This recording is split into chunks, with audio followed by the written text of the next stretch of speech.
सरकार पूरी तरह असफल है। एक भी काम सही से इनका नहीं हो पा रहा है। केवल मीडिया ने इनको आगे रख दिया है। राहुल गांधी भी इतनी बड़ी हम आपसे आकर बात करें और हम ही पर आप दोष दे दो, है ना? हाँ बिल्कुल बिल्कुल, ये सफल है क्योंकि राहुल गांधी जी भी बड़ी बड़ी यात्राएं कर रहे हैं, मीडिया 5 मिनट के लिए बैकअप दे रही, और मोदी जी अगर अंगूछा भी डाल लेते हैं तो न्यूज दिखा देते हैं। ये एक तरफा, ये बदलना पड़ेगा। मुझे कुछ लोगों ने, मैं वापस कह रहा हूँ ना, मुझे कुछ लोग ये भी कहते हैं कि 2014 के पहले मनमोहन सिंह जितनी देर दिखते थे उतनी देर क्या नरेंद्र मोदी दिखते थे क्या?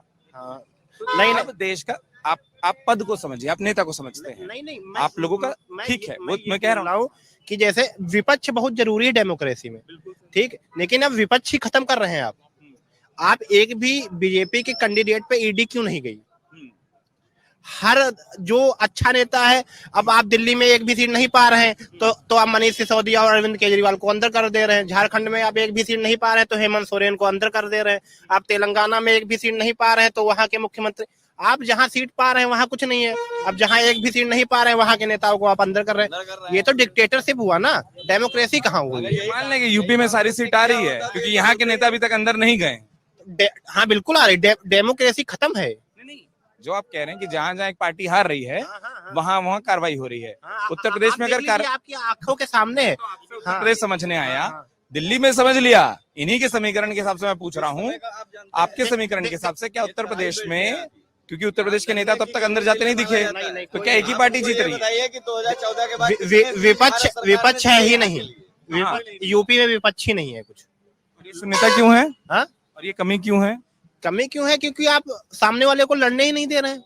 आप बताइए, अब जब लड़ाई जब होगी तो बराबर की होगी ना, आप हाथ बराबर के होंगे। जब आप सामने वालों को पहले ही भगा दे रहे हैं तो लड़ाई कैसे होगी बताइए? उत्तर प्रदेश में विपक्ष के खिलाफ ऐसा क्या हुआ जो आपको लगता है कि उनको कमजोर किया गया?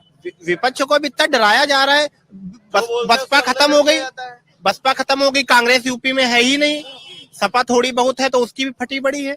इतना ईडी का चयन थोड़ा सा आराम से करते हुए, ईडी वीडी सब इतना पीछे पड़ी है।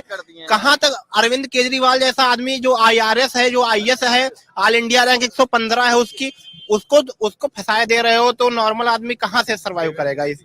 अगर आप ये वीडियो YouTube पर देख रहे हैं तो हमारे चैनल को सब्सक्राइब करें और बेल आइकन को दबाना ना भूलें। अगर आप Facebook पर ये वीडियो देख रहे हैं तो हमारे पेज को लाइक करें।